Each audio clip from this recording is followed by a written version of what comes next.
We are so thankful to be back, and today on Connecting Your Community, we are hosting the amazing CEO, Kristine Cassie from Chinook Sexual Assault Centre. Today we're going to talk about Sexual Violence Prevention Month. We're going to talk about the programmings at the organization. We're going to talk about the initiative of What Were You Wearing, and we're going to talk about unhealed trauma. This is part one of many. Podcasting from Lethbridge, Alberta, Canada. This is Connecting Your Community, building community through unity. Getting things done takes activism, and Blaine Higgin and Mallory Christiansen have come together to share firsthand community voices, bringing awareness to community issues, watching how other communities handle like problems, and sharing their successes. Connecting your community. Here are your hosts, Blaine Higgin and Mallory Christiansen.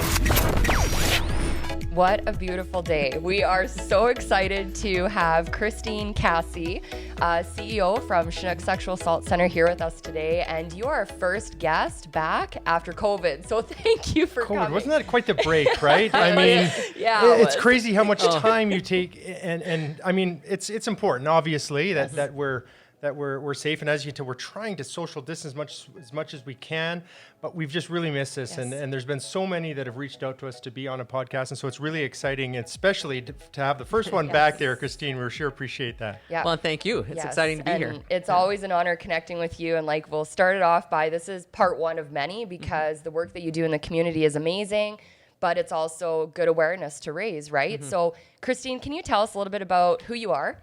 Some of the achievements, past and current positions as well, because you've done such amazing work in the community of Lethbridge. So please let everybody know who you are. Which is probably the most difficult question, because I don't know many people that like to really talk about themselves. I started out in the field, it's 36 years ago now, which is, I'm officially feeling older now. So you started when you're 4. Yeah, right? Yeah. I'm sure you can tell with COVID, the hair has not been done, folks. You can see it's not.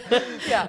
And I started working with youth in care, which I absolutely loved working with youth. It was like a dream job. And then when I landed a role I worked in Calgary for several years, and then got a position at the YWCA. Rob Miyashiro actually hired me. Just so you know, that's the history. And he'll tell a story about me throwing a pencil at him. It is true. I've adopted a stance of nonviolence since that time. I don't know what he did. We worked together quite a while. Did he listen at least after? Yeah, he paid more attention. He did? Oh, yeah, good. He did. Good, he did. But it was a great place to work, right? So I worked in the Wise Choice Support and Independent Living program, which if I was to ever design a program to work with youth, that was the one. It was fantastic, working with kids that had been in care or were new to the care system that were exiting the care system. Yes. So they were older kids that were adults already or becoming adults, and how we helped them set up their community on how it was going to look for them. And it was a lot of fun. It was a lot of work, and I'm still in contact some 25, almost 30 years later with some of these kids, which amazing. is great. That's incredible. Great to see, and they have kids, and it's just amazing. Just building those relationships of trust, and again, right? and we're all one community, right? Absolutely. So no matter where we've come from, it's important that we keep those connections. From there, the YWCA was really a gift to me when it came to my career on so many things. So from, after Rob left, I became the manager for the Wise Choice program. Then we expanded some youth programs, did a whole bunch of events. The advent of Michelle Dyke coming in as the CEO really invested in a lot of us to really look at what our leadership potential was, and then took on both the youth programs and the domestic violence programs, which had some pretty big expansion during those years. And then became the CEO sometime after that. Amazing. And the last 11 years was as CEO there. Went over to Southern Alberta Community Living Association for just 3 years as the Director of Operations, which was great because I'd never worked in anything else but really the domestic violence and the youth programming. So it was really cool to see how community living actually operates, and met some incredible people there, both people that they were supporting in the community, but also staff that were just, icons in the field, really.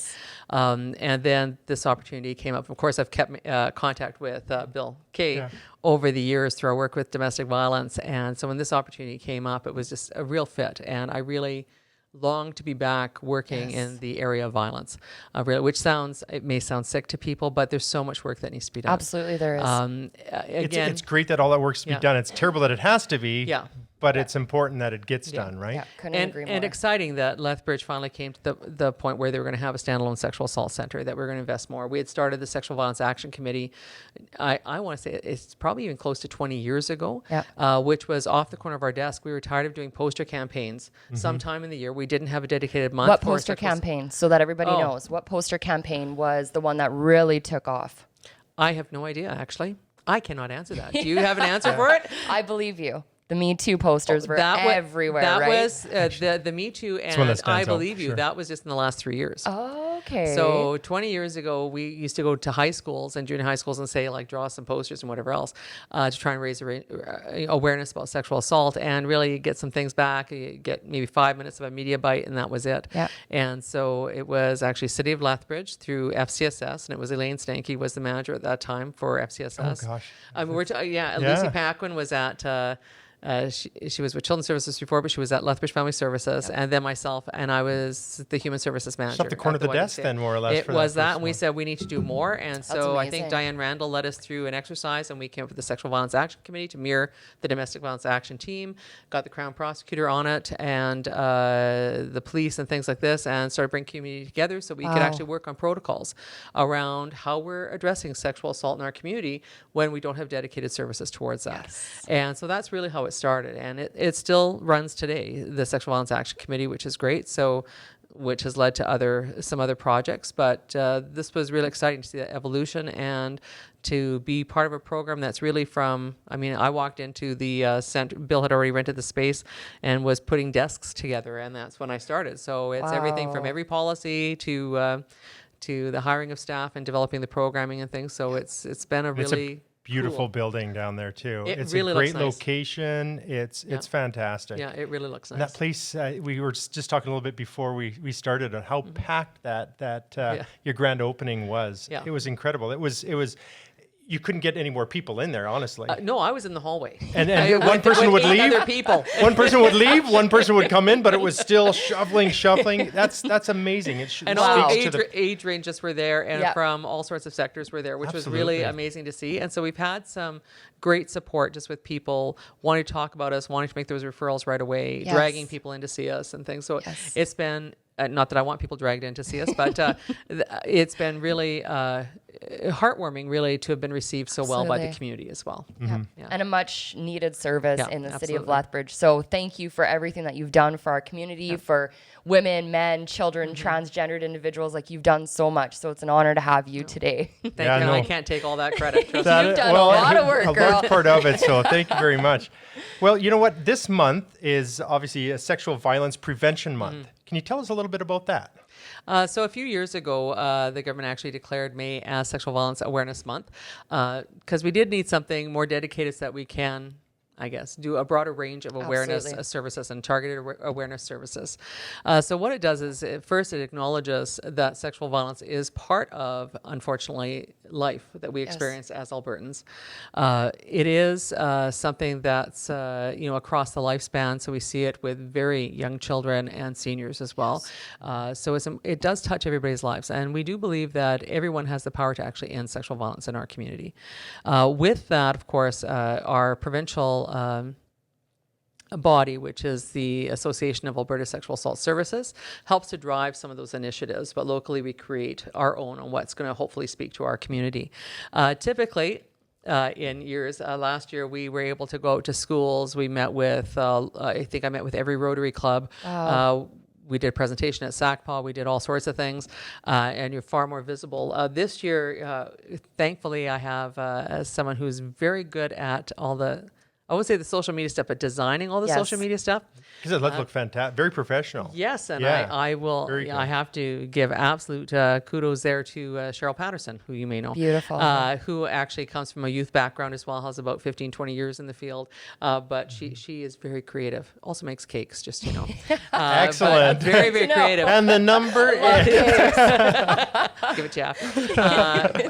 But so the staff got the information together. She helped to design it, and we just did everything online. Did our first Instagram live post, which is sort of funny because the first time I sounded like a lecturer, apparently. I finally got in the group. I didn't even know what Instagram live was before that. So I said, I probably should have watched something before, but this is it's amazing what that social media does though, right? It really does. It's extremely important. It reaches out to such a great population, especially with those more youth. Are watching and seeing it on a more regular basis. And so it's important to kind of cover all of those bases. Well, and you think about, the crime of sexual violence has been, it's so personalized and shrouded in such shame and such silence over the years that for some people, when you do get to use social media to actually express yourself or to talk about it, it can be a bit of a release for people so that they can make those connections and sometimes quite safely through messaging us. So even we get crisis calls in a standard way over the phone. We get walk-ins at the center, but social media has also been the other way that people have connected with us. So when those calls come in, do they come directly to the center, or is it the same as if someone's called the police service would pass them on to you? How exactly is that first interaction? I guess it comes from various different mediums, obviously, right? It comes from various different mediums. So we've even had physicians call us to say, I have someone that I really want you to meet with. Yes. Okay. We've had schools call, can you come down now, or can we bring someone there, or can we refer? Absolutely. Yep. And so we've had, from down south, from Milk River, the Tabor area, out to the Crow's Nest Pass, up towards Clare's home as well, where people have connected. And of course, a great body from the city of Lethbridge. So it's really a variety, but typically people phone the center. Yeah. I'm phoning because this happened to me. I don't know if you can help me. It was a long time ago, or this just happened. It happened last night. That's an interesting point, Kristine, because that happens so often. You're hearing about this, especially when the Me Too movement started. That it's years and years, and we're talking sometimes decades ago. Absolutely. That someone has been dealing with for that much time that are coming out and now expressing, what had happened because they have that base now with the availability to come and see centers as this, to be able to go in and actually share their concerns, and it starts a new life for them, whether it be a decade, 2 decades later. Yes. Absolutely. We've had some come in that it was a show on TV that they thought they had dealt with it, and a show on TV prompted the triggers. Yes. And all of a sudden couldn't sleep for a week. Because it was just like it had just happened. And so it's never a wrong time to come forward. For some people, they may have a good social support network there that they've been very open with, where they get that richness of support. So it's not that you have to, everybody's healing journey is different. Right. And so we have to be able to be flexible and understanding of what that healing journey is going to look like. And so when people are ready, they come forward. And so for some, it's going to be right away. Typically, you might see right away when it's a stranger assault, because it doesn't have as much shame attached to it by society. Whereas if it's someone in your family, you might actually be, there's a lot of decisions that are being made by that person. So they may be thinking about how this is going to fracture the family. Right. If I come forward that Uncle John has been doing this, this is my mother's favorite brother. Yep. They're not going to believe me. They're going to hate me. The turmoil that they're dealing with. And how do we deal with Christmas? How do we deal with all these types of things that now that were very important to us as a family that now may never happen again? Which doesn't necessarily mean that that's how it's going to fall out. But certainly there's a lot more that goes into it when people come to disclose. Than just, people say, well, why didn't they tell us? It wasn't that they didn't necessarily trust you. They didn't trust what the process was going to be. They didn't know what the outcome was. And we've spent a lot of time in our society really buying into rape myths, buying into victim blaming, and allowing that to go on. That we've done such a good job that we allow perpetrators to rationalize their behaviors on she wanted it or he wanted it, whatever it was. Or it's 4 or 5 years ago, it's now should be done. It's no big deal. I mean, so what? Right. We saw all the stuff that was said down south. Yep. And for victims, where automatically they go to self-blame. That this has to be my fault. It must have been what I was wearing. It must have been because I had too much to drink. Yep. Some of us, I don't know if you watched any of the interviews by Chanel Miller that went on this last year, and she was the victim of Brock Turner.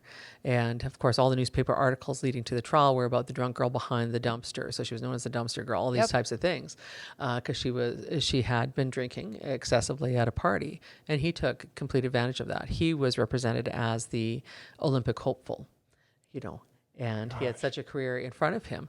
And it was her victim impact statement that really changed some things.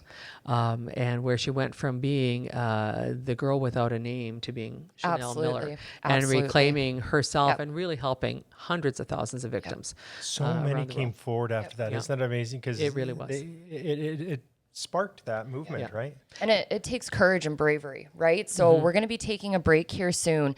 With the Sexual Violence Prevention Month, what was your hope overall?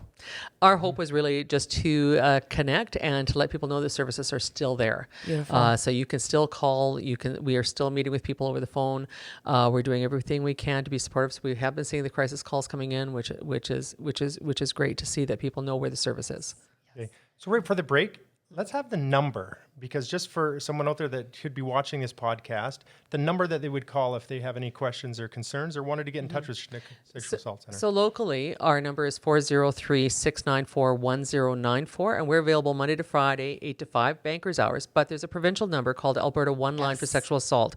That is 9 to 9, 365 days a year, 1-866-403-8000. Beautiful. So what we'll do too is we'll post those numbers and make sure that if there is anyone, family, friends, whomever, someone who wants to come forward, that they have that contact information so they can connect. So let's take a break. Great. Absolutely. This is Connecting Your Community with Blaine Higgin and Mallory Christiansen. We'll be right back after these messages. At Smith's Audio on 13th Street North, we promise to only sell high-performance electronics. We promise to support mostly Canadian companies like Paradigm, Anthem, NAD, Bryston, and PSB. We keep promises. Smith's Audio, 13th Street North. Electronics simplified. Freddy's Paint is all about saving you time and money with quality bench mower paint and our helpful design and paint professionals. Freddy's Paint, voted best of the best 20 years running. Freddy's Paint and Details, 210 17th Street South. There's a new art shop in town. What? Watercolors, acrylics, pastels, brushes, oils, canvas, and paper. Oh! Where? It's new, the art room at Smith's Audio on 13th Street North. For high-performance sound. And super art supplies. And we're back, and we're so thankful for all of the sponsors that we have that come forward and, want to collaborate with us and share their local businesses and all of the beautiful things going on. So before we took the break, you did mention the What Were You Wearing initiative very briefly. Yes. But let's touch on that because this is a new initiative and I believe in it and I want to raise as much awareness as we can about it. So Kristine, can you just briefly tell us what is this initiative all about? Well, I'd actually seen an article out of, it was actually in India because of course they have some widespread issues around sexual assaults, that they had done a What Were You Wearing event, which was basically putting up the clothes of, as described by the victims, of what they were wearing at the time, just to show that it's not always, it's never about what people are wearing that creates sexual assault. So it's a way for us to talk about rape myths.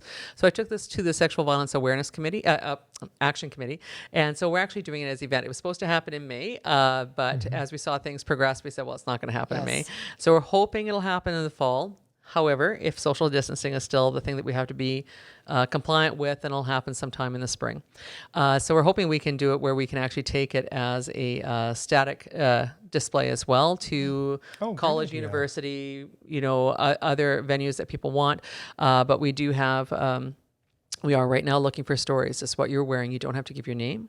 What you're wearing at the time of the assault. You can give, that you were age 6. It was a sundress. Never wore sundresses again. Absolutely. Whatever that may be. Something very short. You don't have to give the details of the assault.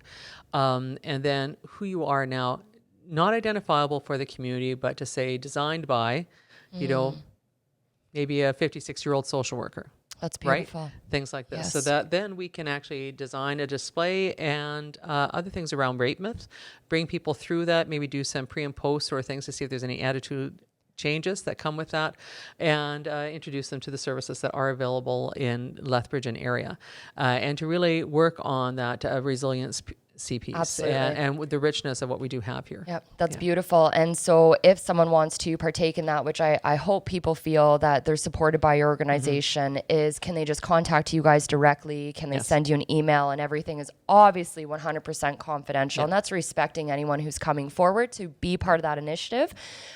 So My question too that I was thinking as soon as we were bringing you on was I really want to focus on men and women, transgendered individuals who may have gone through historical or even current sexual trauma.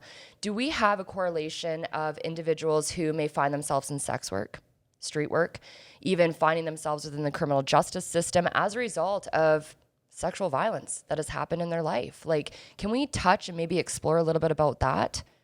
Sure we can. I'm first going to give a disclaimer that I'm no expert on anything. I always say, whenever people say, what do you think we should do with this? I don't know. I don't know anything, but let's dive in. I think the first thing we need to look at is recently in January of 2020, the Association of Alberta Sexual Assault Services had released the findings from a prevalence study on child sexual abuse in the province of Alberta. So it was, yes. And what they found as a result of the study, and it's the first time a study of this type has happened in the province in 36 years, the results were typically the same, which is unfortunate as well. But what they found is that 45% of adult Albertans have experienced some type of sexual abuse in their lifetime. So that was, I mean, you think that's almost 1 in every 2 Albertans. Can we say that again? How many? So 45% of adult 45%. Albertans have experienced some type of sexual abuse in their lifetime. So almost 1 in 2 Albertans. Of course, the rates are higher for females than what they are for males, and we tend to see that female sexual assaults happen both in childhood and in adult life, whereas we see for males the majority happen within the under 18 range with some in that. The sample size wasn't big enough to actually speak to what happens in the LGBTQ2 plus community or in the Indigenous community, but even with the sample size that they had, it mirrored what we see in research, where we see it higher in populations where people are even more marginalized in our society. So if we take those and we look at trauma not being addressed early on, so if we don't have the services available, if they don't have the good social supports around them to help them get through this type of trauma. And for many, they don't disclose the trauma for years for many reasons, like fear, threats, coercion. They may be in the throes of domestic violence within their relationship. So life and death takes precedence over sexual assaults. And so even when we deal with domestic violence, we know it's usually a couple of years after you've dealt with the domestic violence that we start to deal with the sexual assaults. We know for a multitude of reasons that this doesn't get dealt with. So when trauma isn't addressed, and being in the field for this long, I can tell you, I wish I had a do-over, because we didn't talk about trauma 36 years ago. We've only started talking about that really the last 5 to 7, 8 years. I wish, you have those moments where you say you'd like to have a do-over or something. This would be my do-over. And I know working with some younger staff, I've said before, when I say my prayers at night, I pray for forgiveness for how we dealt with people 35, 36 years ago. Because if we would know now, if we knew then what we know now, we would do things a lot differently. And so I think even when we're looking at people who may end up in sex work, in even incarcerated and things, there's an important, or homeless. You look at what's happening in our downtown core and the rest of it. We know if you go back that you're going to find some trauma, and especially when you look at the stats that are saying nearly 45% of Albertans. That's just an alarming number. I never would have guessed that. Now, it doesn't excuse criminality and behavior. We can't do that. And, having worked both in domestic violence and sexual violence, we can never excuse criminality and behavior. This is an excuse to go out and abuse somebody else. But we know that sometimes that people they are not dealt the good cards in life. And that we need to be able to go back and help them explore what it is that they've been going through and how else they can cope with things. People are doing the best they can with the tools that they have. We know when we look at people with severe addictions that if we go back, you're probably going to find some pretty significant trauma. There was a body of work that was done by Yale Boulanger from the university a number of years ago regarding the homeless population, and the amount of trauma, early trauma in their lives was outstanding when you start to look at that, on why we were seeing such high scores for the SPDAT here and all the rest of it. So I think all those things are intertwined, and so it's on us to really make ourselves available. There's lots that we can do as a community. So you don't have to be a trained social worker to receive a disclosure properly.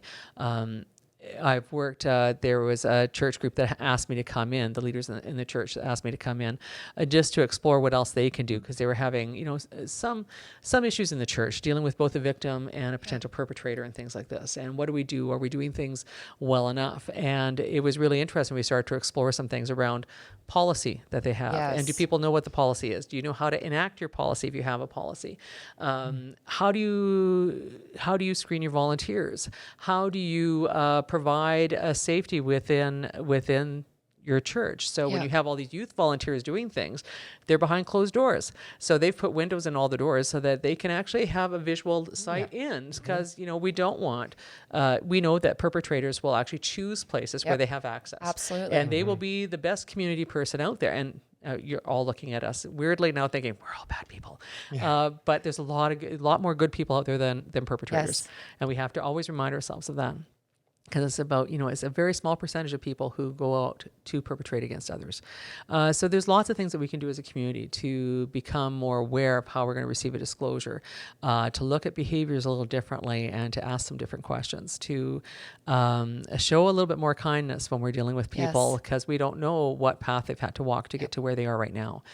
We know that a number of people will choose or will go into some coping mechanisms because it's dulling the pain for them, right? So the using of alcohol or drugs or other things like gambling even to numb some pain. And when that isn't numbing it enough, then it gets heightened and really becomes problematic. So those are things that we have to really look at. But through the work that you do is really important that we connect. And you and never share know those resources and be part of the community and allow others to know that, Sexual Assault Center is here to provide education, information, etc. So in closing, I just want to take about 30 seconds here to I know we talked quite a bit about what the services of the Chinook Sexual Assault Center. Is there anything that you'd like to add? I think there's a few things. One is that it's not there's just a lot going on. It's not just the victims who contact the Chinook Sexual Assault Center. We've had a lot of supporters contact us. A shout out to grandparents. I could not believe how many grandparents have phoned about a grandchild to say, my granddaughter needs help, my grandson needs help. And I know this happened, and can you help? Wow. Schools that have called out, parents that have called out for their adult children. And you're remarkable. Being able to do that reach and to help connect is really critical. So any walk of life could be taking this on. We have some wonderful, we subcontract our counseling with Lethbridge Family Services, and we thank them for believing in the service to be part of it. So they provide a counselor on site 4 days a week. Right now it's all social distance, so they're doing it from the center, but it provides up to 12 free sessions basically for people who are referred to the counseling. We do a lot of system navigation, that's what they're called. And so that's everything. We know you have to be, if counseling's where you're going to go, if that's the right path for you on your healing journey, then it's important for you to be stabilized. And so if there's an active addiction, then we help them hook up with addiction services if they're prepared to deal with that. If they're couch surfing, if you don't know where you're going to live, it's really hard to focus on what your needs are. So we help them connect with the housing services so they can get permanent housing, or at least transitional housing that's going to be longer term so that they can move on that way. We will deal with Asian income security. So the whole range of things that might be there. Help them navigate the school system. So if the perpetrator is also going to school with them, how can we help you talk with the school about what your needs are so that safety can be put in place? And so there's a range of things that we can do. We've also started peer support groups, so we're very excited about that. So that's going, and I have to do a plug that we're an evolving child advocacy center as well. That's amazing. And so that's going to be a huge additions. piece. There's always adding to this. Absolutely. Now, I guess, obviously, we won't have the time to go through all this because there's so many things that obviously are being provided at the center. Could you just give us a website address of where it could talk a little bit more about the different services that are provided? Sure. www.csacleth.ca. You can also check us out on Facebook, Instagram, Twitter, LinkedIn. Yep, that's it. All right. With that, Kristine, I want to thank you so much for coming on behalf of Connecting Your Community, Mallory and myself. Thank you very much for coming in. And like you say, I think this is probably going to be a part one of many more to come. I think the next one is we need to sit down and what would we say to someone who came forward? Absolutely. Right? So thank you for your time. Thank you. You've been listening to Connecting Your Community with Blaine Higgin and Mallory Christiansen. Join us next time as we continue to discuss community topics and how all of us together can make a difference. Remember, there is no community without unity.